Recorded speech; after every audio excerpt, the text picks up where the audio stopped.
आज की वीडियो में जानेंगे कि एक गरीब माली का बेटा रोनाल्डो कैसे दुनिया का सबसे अमीर व प्रसिद्ध खिलाड़ी बना।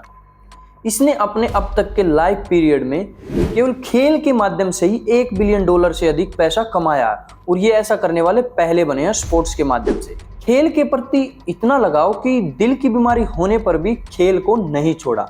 मतलब जान जाए तो जाए, बट रोनाल्डो गिव अप तो कभी करने वाला नहीं था। तो चलिए जानते हैं क्रिस्टियानो रोनाल्डो के जीवन को। शुरू से लेकर अब तक उनका जीवन को मैं कवर करने वाला हूं इस वीडियो में। तो मैं अभिषेक शर्मा आप सभी लोगों का हम सबके यूट्यूब चैनल स्टडी फैक्ट पर स्वागत करता हूं। क्रिस्टियानो रोनाल्डो का जन्म 5 फरवरी 1985 को मदीरा, पोर्चुगल में हुआ। वैसे पोर्चुगल की कैपिटल लिस्बन है और इसकी करेंसी यूरो है। पुर्तगाल यूरोप में स्पेन के बगल में पड़ने वाला एक छोटा सा देश है जो कि फुटबॉल के क्षेत्र में क्रिस्टियानो रोनाल्डो की वजह से फेमस भी है। क्रिस्टियानो रोनाल्डो की माता का नाम मारिया डोलोरोस डोस सैंटोस एवेरियो है, जो कि एक कुक के रूप में काम करके अपने बच्चों का लालन पालन किया करते थे। मारिया के पास पहले से ही 3 बच्चे थे रोनाल्डो से पहले, इसलिए रोनाल्डो की मां रोनाल्डो का अबॉर्शन कराना चाहती थी, क्योंकि मारिया को बहुत प्रॉब्लम हो रही थी। जो उनके पहले 3 बच्चे थे ना, उनको ही वो गरीबी में पाल रही थी, तो वो चौथे बच्चे को कैसे पालती। लेकिन डॉक्टर ने अबॉर्शन करने से मना कर दिया, क्योंकि इससे खुद उनको भी नुकसान हो सकता था, इसलिए अबॉर्शन को टाल दिया गया। और इस प्रकार जन्म हुआ फुटबॉल के लीजेंड का, जो खुद वन ऑफ द बेस्ट नहीं बल्कि ओनली बेस्ट फुटबॉलर हैं। ऐसा मेरा मानना नहीं है, ये खुद ही अपने आप को बेस्ट बताते हैं और इनमें इतनी काबिलियत है कि ये अपने आप को बेस्ट बता भी सकते हैं। 21 years in the top of the game, so I know how it takes. So for me, it's not a problem. It's hard. Ronaldo के पिता का नाम जोश डेनिस एवेरियो था, जो कि माली के रूप में काम किया करते थे और रोनाल्डो का खर्च उठाने के लिए वे पार्ट टाइम किटमैन थे। किटमैन बेसिकली जो फुटबॉलर का ड्रेसिंग रूम होता है, वहां पर उनकी किट की साफ सफाई का काम करने वाला ही किटमैन कहलाता है। जोश डेनिस एवेरियो ने ही क्रिस्टियानो का नाम रोनाल्डो रखा था। ये नाम उन्होंने अमेरिका के 40वें प्रेसिडेंट रोनाल्ड रीगन के नाम पर रखा था। रोनाल्डो अपनी फैमिली से बहुत प्यार करते थे। इस मामले में वे काफ़ी सेंसिटिव हैं। अगर वो कहते हैं कि मेरा जो लाइफ 100% है, तो उसमें से 75% मैं फुटबॉल को देना चाहूँगा और अब 25% अपनी फैमिली के साथ समय बिताना चाहूँगा।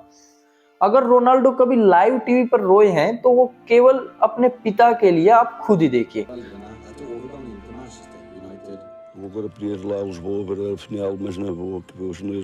Very emotional for you.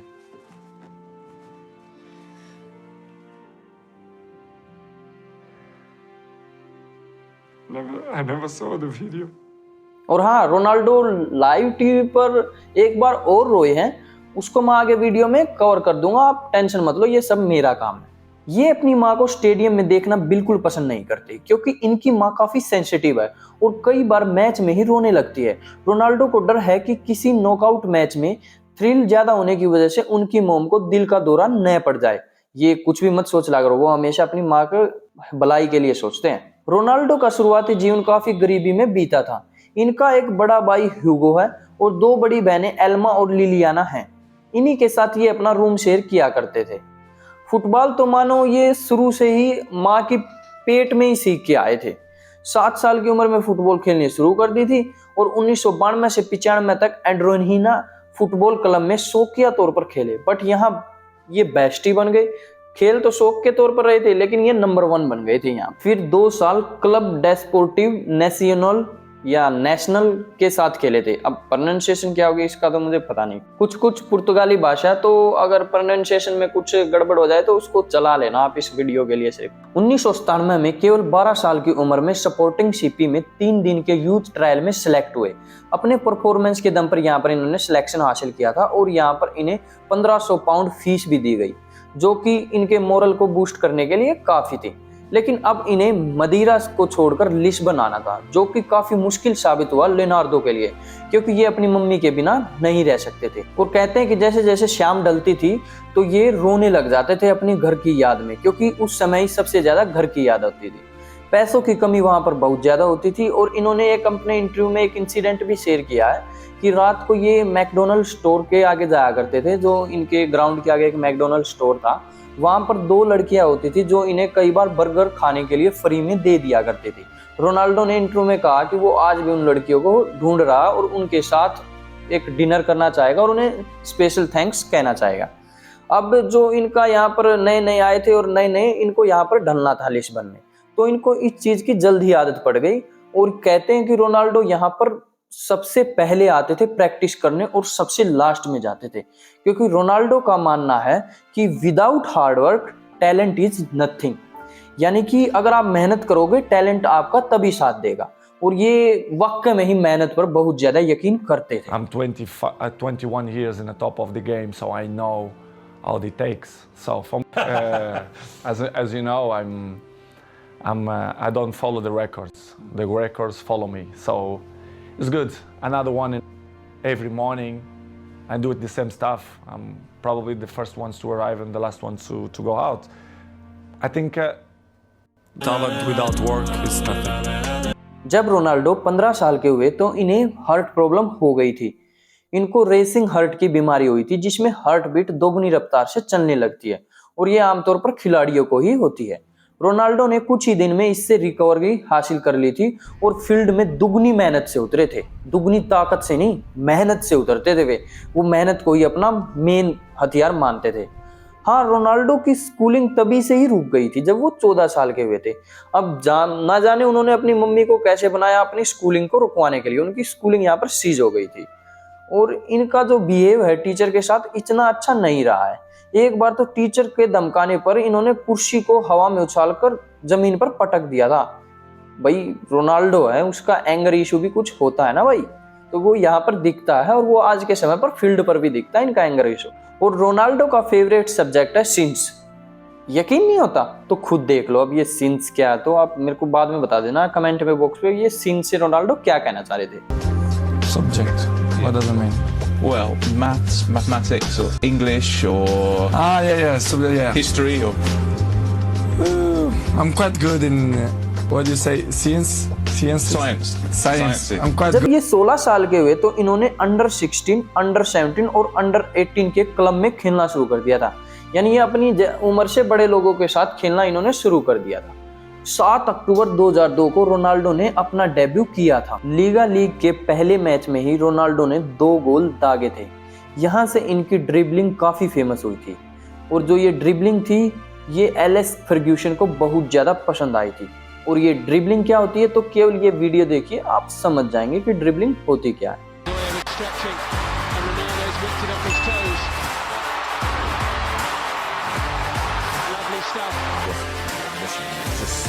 Normally else would do it. I mean, just 2, 3, 4, 5, 6. And I think this is also about 30 seconds or so, 45 seconds. और अब बात करते हैं हु इज एलेक्स फर्ग्यूसन। तो एक तो इनके पिता थे इनको बोर्न देने वाले और दूसरे इनके पिता हैं फुटबॉल के अंदर एलेक्स फर्ग्यूसन। ये इन्हें अपना एक तरह से फादर फिगर मानते हैं। एलेक्स फर्ग्यूसन ने इनका काफी साथ दिया था और यही वो बंदा था जिसने, वो कहते हैं ना कि कोयले की खान से हीरे को पहचानने वाला, यही वो बंदा था। एलेक्स फर्ग्यूसन ने इन्हें 12.24 मिलियन पाउंड में साइन किया था मैनचेस्टर यूनाइटेड के लिए।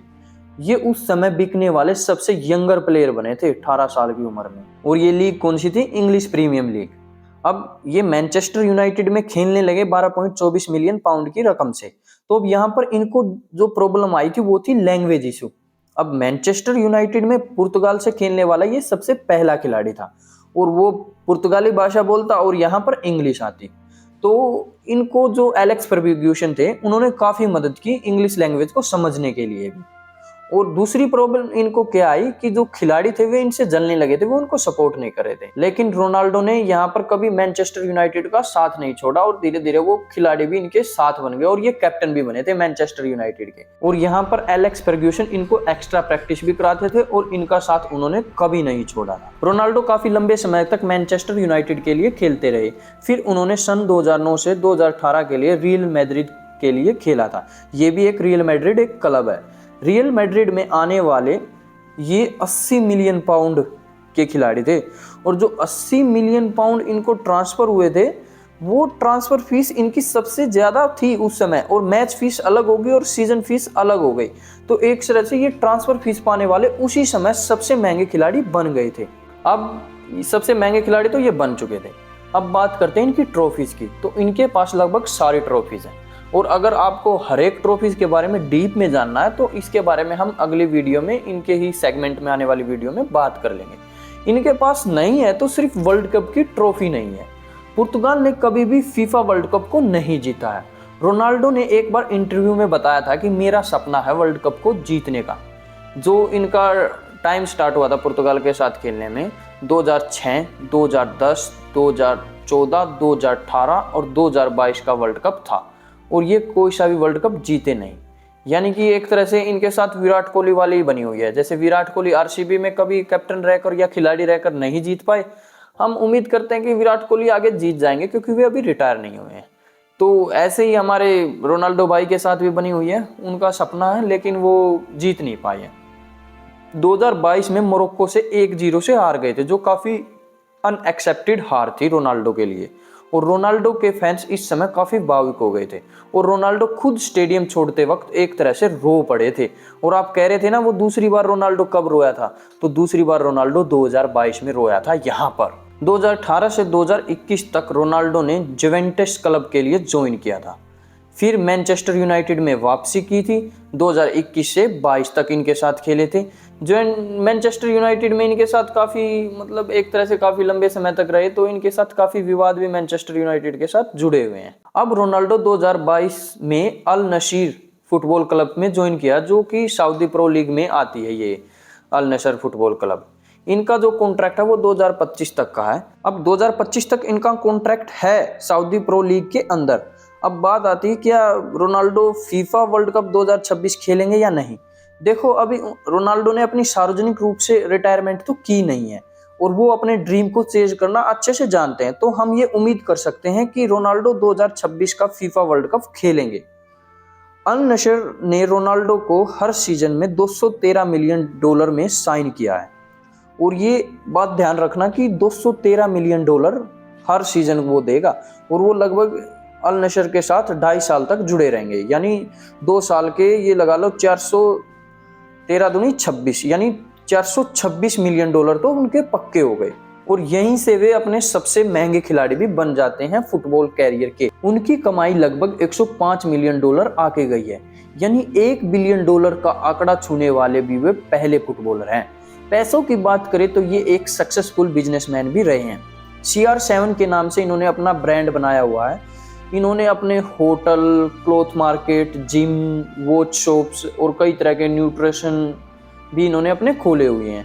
और अब इन्होंने बिजनेस कौन कौन से किए और किन के साथ इन्होंने कोलैबोरेशन में किए, एक बड़े जैसे बड़े ब्रांड के साथ कोलैबोरेट कर लेते हैं और उनके साथ अपना ये बिजनेस खोलते हैं। तो अब बिजनेस पे बात करने लगे तो इनकी आने वाली जो प्लेलिस्ट होंगी इनकी काफ़ी वीडियो होने वाली हैं। एक वीडियो तो पार्ट 2 तो जरूर से जरूर आएगा, उसमें इनको कवर कर लेंगे। अब इस वीडियो में बोलेंगे तो बिजनेस से ही रिलेटेड इनकी 1-1.5 घंटे की वीडियो तो यही हो जाएगी। अब इनकी कार कलेक्शन के बारे में बात करते हैं। अगर गूगल पे जाएं तो कहीं पर इनके पास लग्जरी कार 20 है, कहीं पर 30 है। अब किसको माने तो हम इसमें तो कंफ्यूजन में ही रह जाएंगे। तो इन्होंने एक इंटरव्यू में अपनी कार कलेक्शन का खुद खुलासा किया था। हालांकि वो इंटरव्यू शायद 2 या 3 साल पुराना है, लेकिन हम एक तरह से अंदाजा लगा सकते हैं कि उनके पास कितनी कारें आज के समय में रही Some होंगी। things. How many have you got? 20s, maybe 17. I don't know. 17 cars. Yeah. And you got how many Bugattis? 2. Ferrari? Ferrari, 2. McLaren? 2. Rolls? You came in a Rolls today. 2. Yeah. 2. Which one do you like driving most? Rolls Royce. The Rolls? Yes. अब बात करते हैं इनकी girlfriend के बारे में। ये शादी में कम ही विश्वास रखते हैं और इनकी गर्लफ्रेंड 1-2 नहीं बल्कि बहुत लंबी लिस्ट है। अगर गर्लफ्रेंड के बारे में भी बात करने लग गए तो 1-2 घंटे तो इसी में लग जाएंगे। इनकी जो मेन गर्लफ्रेंड है उन पर आज की वीडियो में फोकस करते हैं। सबसे जो मेन गर्लफ्रेंड रही है इनकी रशियन मॉडल रही है इरीना शैक। इनका इरीना शैक के साथ 5 साल का रिलेशन रहा था। 2015 में रोनाल्डो ने यह कहकर उनके साथ ब्रेकअप किया था कि वो मेरी मम्मी का अच्छे से ख्याल नहीं रखती, क्योंकि वो एक तरह से एरोगेंट नेचर की हो चुकी है। और जब एरिना शैक ने ये सब पता लगा तो उन्होंने एक पोस्ट कहा था कि जितने भी लोग मुझे रोनाल्डो की वजह से मेरे को इंस्टाग्राम पे फॉलो कर रहे हैं ना, तो वे लोग मुझको फॉलो ना करें, केवल मेरी काबिलियत के दम पर मुझे फॉलो करें। तो इंस्टेंट ही उसके कुछ ही देर में 11 मिलियन फॉलोअर्स घट गए थे। और यहाँ पर किसी को 11 मिलियन फॉलोअर लेकर जाने में उनको सालों लग जाते हैं, और 11 मिलियन तो एक रोनाल्डो की कॉल पर उनके घट गए। तो इससे आपको पता लग जाना चाहिए कि उनका कितना इन्फ्लुएंस पब्लिक के अंदर रहा है। इनकी करंट गर्लफ्रेंड जॉर्जियाना रोड्रिग्स है, जो कि पुराने समय में काफी पुअर फैमिली से बिलोंग करती थी। वो रोनाल्डो से मिलने से पहले गुच्ची स्टोर पर काम किया करते थे। वहीं पर रोनाल्डो इनकी मुलाकात हुई थी। इनके जो पिताजी है वो ड्रग्स के केस में जेल जा चुके हैं, और उनकी जो माताजी थी उनका कार एक्सीडेंट के अंदर मौत हो गई थी, और ये अर्जेंटीना के हैं। तो इन्होंने भी रोनाल्डो की तरफ बुरा टाइम देखा है। और 2017 में इन्होंने अपना रिलेशन सार्वजनिक किया था, जब जॉर्जियाना प्रेग्नेंट थी, यानी उनको बच्चा होने वाला था। और अच्छा, यहाँ से इनकी फैमिली के बारे में भी बात कर लेते हैं। तो क्रिस्टियानो रोनाल्डो के 5 बच्चे हैं। पहले नंबर पर आता है क्रिस्टियानो जूनियर, दूसरे नंबर पर आता है मैथियो, तीसरे नंबर पर आता है मारिया। अब जो ये मैथियो और मारिया ये ट्विंस हैं, यानी ये 2 इकट्ठे हुए थे एक साथ एक माँ को। और जो ये क्रिस्टियानो जूनियर, मैथियो और मारिया है, ये सैरोगेसी से पैदा हुए हैं। इनकी माता का नाम किसी को नहीं पता है। और तीसरे नंबर पर आता है एलेना मार्टिना, जो कि पैदा हुई थी जॉर्जियो से। और तीसरे नंबर पर आती है बेला, जो कि पैदा हुई थी जॉर्जियाना से। जब बेला पैदा हुई थी तो क्रिस्टियानो रोनाल्डो और जॉर्जियाना एक ट्विंस, एक ब्रोदर होना था, एक सिस्टर होनी थी, लेकिन ब्रोदर की किसी कारण वो प्रेगनेंसी सफल नहीं हो पाई और उसकी वहां पर डेथ हो गई थी। तो एक ये भी सेटबैक रहा था रोनाल्डो के लिए, क्योंकि एक साथ उनको खुशी भी मिली, बिटिया भी मिली, और एक साथ बेटे की डेथ भी होगी समय से पहले ही। तो वो खुश भी थे और थोड़ा बहुत दुख भी थे एक साथ ही, इन्होंने अपने इंटरव्यू में खुद कहा। और रोनाल्डो के पिता की भी डेथ हुई थी 6 सितंबर 2005 को। इनके पिता की भी डेथ हो चुकी है और वो काफ़ी अल्कोहलिक थे। तो रोनाल्डो कहते हैं कि उन्होंने कभी शराब नहीं पीते, वो खुद ये कबूल करते हैं कि मैंने कभी शराब नहीं की। लेकिन जो मीडिया है वो कहती है कि ये झूठ बोल रहा है, मैंने इसको कई पार्टीज में, उन्होंने इनको कई पार्टीज में देखा है ड्रिंक करते हुए। तो प्रेस इनको वैसे भी क्रिटिसाइज करती है इनके नेचर को लेकर, कहती है कि इनका नेचर काफी एटीट्यूड वाला है और काफी गंदा बिहेवियर प्रेस के साथ करते हैं, ऐसा प्रेस कहती है। लेकिन रोनाल्डो भी कहते हैं कि मेरे को खुद समझ में नहीं आता प्रेस मेरे साथ ऐसा क्यों करती है। Around the world, the press criticize me even more. Sometimes I don't understand why. Even Portuguese press that they criticize me a lot. I don't understand, but I still believe that the jealousy is part of that.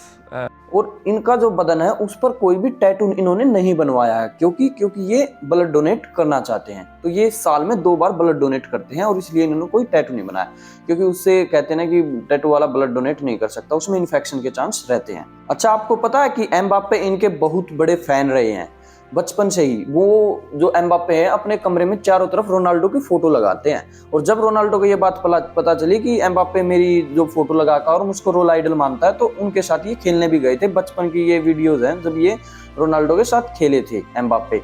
तो एक तरह से Ronaldo ने Mbappe का सपना पूरा किया था। और ये चैरिटीज के कई काम भी करते हैं, जैसे कि अब बात करते हैं रोनाल्डो के सक्सेस होने के पीछे क्या है।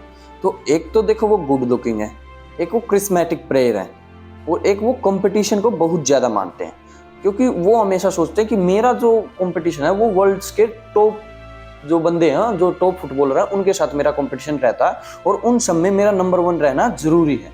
और चलो ये तो बात की बात है, लेकिन उनका सबसे जो अच्छा मुझे लगता है सक्सेसफुल होने का राज कि वाई ही वॉज नंबर 1 और why he will be number 1, तो वो है discipline.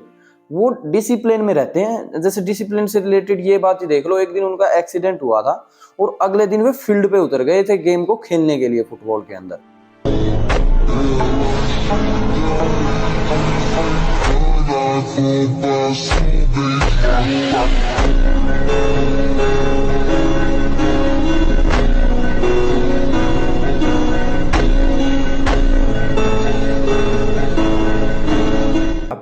You think you will do it that? It's difficult. It's The discipline. the discipline is the most difficult thing, not only in sports, but in life. Charismatic people have to feel some connection with you. I think to be good looking helps too. I have the same problem. Yeah, I feel the same way. To be honest, Chris, I don't know the real reason, but I think I'm charismatic and I'm Cristiano Ronaldo अपने खेल के प्रति बहुत ज्यादा dedicated है और आपको ये बात जानकर भी हैरानी होगी कि क्रिस्टियानो के जो छोटे बेटे हैं क्रिस्टियानो जूनियर वो फैन है मेसी के। उन्होंने खुद कबूला कि मेरा जो छोटा बेटा है वो फैन है मेसी का और ये मेरे लिए एक प्राउड की बात है क्योंकि वो वर्ल्ड के नंबर 1, क्योंकि उसके लिए तो उसका जो फैन है क्रिस्टियानो जूनियर के लिए तो मेसी तो वर्ल्ड नंबर 1 हो गया, तो वो वर्ल्ड नंबर 1 यानी बेस्ट फुटबॉलर का फैन है। कई बार रोनाल्डो मजाक में कह भी देते हैं कि अगर मेसी से मैं कुछ लेना चाहूंगा तो उनकी लेफ्ट फुट की ताकत को लेना चाहूंगा क्योंकि मेसी लेफ्ट फुट से बहुत अच्छा खेलते हैं। चलिए अब आपको रोनाल्डो का एक नया रिकॉर्ड बताते हैं जो कि इन्होंने सोशल मीडिया पर 1 बिलियन फॉलोअर कर लिए हैं और ये दुनिया का सबसे पहला स्पोर्ट्स खिलाड़ी नहीं, पहला व्यक्ति बन गया जिन्होंने ऐसा कर लिया है। यानी सोशल मीडिया पर भी 1 बिलियन फॉलोअर और बैंक अकाउंट में भी 1 बिलियन फॉलोअर। तो इनके इंस्टाग्राम पर 641 मिलियन प्लस फॉलोअर हैं और ये ऐसा करने वाले इंस्टाग्राम पर सबसे मोस्ट फेमस पर्सन है। दूसरे नंबर पर फेसबुक पर इनके 170 मिलियन प्लस फेसबुक फॉलोअर हैं और तीसरे नंबर पर एक्स पर 113 मिलियन से ज्यादा फॉलोअर हैं और यूट्यूब पर अभी इन्होंने रिकॉर्ड बनाए हैं 64 मिलियन से अधिक इनका रिकॉर्ड है। तो मुझे लगता है मिस्टर बीस्ट का रिकॉर्ड ये जल्द ही तोड़ देंगे और 1 मिलियन फॉलोअर के अंदर 10 लाख व्यक्ति आते हैं, तो इतने लोग इनको फॉलो किए हुए हैं। सिल्वर बटन तो इन्होंने 20 से 22 मिनट के अंदर प्राप्त कर लिया था और गोल्डन बटन केवल 90 मिनट में और डायमंड बटन 12 घंटे में और 16 मिलियन प्लस फॉलोअर तो इनके 18 घंटे में हो गए थे। क्या अब भी आपको यकीन नहीं हो रहा कि रोनाल्डो कितने फेमस है वर्ल्ड में, इनका इन्फ्लुएंस कितना? तो चलिए आपको एक उदाहरण और दे देते हैं। एक प्रेस कॉन्फ्रेंस में क्रिस्टियानो रोनाल्डो ने कोका कोला की बोतल उठाई और उनको साइड में रख दिया और लोगों को कहा कि ड्रिंक वाटर, यानी कोका कोला मत पियो, वाटर को पियो। तो जानते हो कोका कोला को कितना नुकसान हुआ होगा? कुछ गैस करना चाहोगे? 10, 20, अरे नहीं, यहाँ तक तुम पहुंच ही नहीं सकते। वो है $4 बिलियन का नुकसान कोका कोला को हो गया था एक दिन के अंदर। अब तो पता चल गई होगी आपको क्रिस्टियानो रोनाल्डो की पावर का। तो आपको बता दूं कि क्रिस्टियानो रोनाल्डो पर रेप एलिगेशन भी लगे हैं और रेप एलिगेशन से हम स्टार्ट करेंगे नेक्स्ट पार्ट में क्योंकि अब वीडियो बहुत लंबी हो चुकी है, तो अब जल्दी से वीडियो को खत्म करते हैं। अगर मैं आपको कहूं कि रोनाल्डो से भी ज्यादा कोई मल्टी टैलेंटेड बंदा है तो आप मानोगे नहीं ना? तो मेरी ये वाली वीडियो देखिए, लिंक मैं डिस्क्रिप्शन बॉक्स में दे दूंगा और खुद आप कमेंट में कहोगे कि अरे हाँ, ये तो रोनाल्डो का भी बाप लगता है भाई साहब। तो बस यार आज की वीडियो में इतना ही। अगर आपको कोई भी मेरा पार्ट पसंद आया तो उसको कमेंट बॉक्स में जरूर बताइएगा और कोई भी कमी मेरे को फ्यूचर में ठीक करनी है तो उसके बारे में भी बताइएगा। अगर मेरी आवाज में आपको कोई प्रॉब्लम लगे तो उसके बारे में कमेंट बॉक्स में बताइएगा क्योंकि मैं फ्यूचर पर उस पर काम करने की कोशिश करूंगा। तो मिलते हैं आपको किसी नई इतनी ही इंटरेस्टिंग वीडियो में। तो मेरी तरफ से सभी व्यूअर्स को जय श्री राम।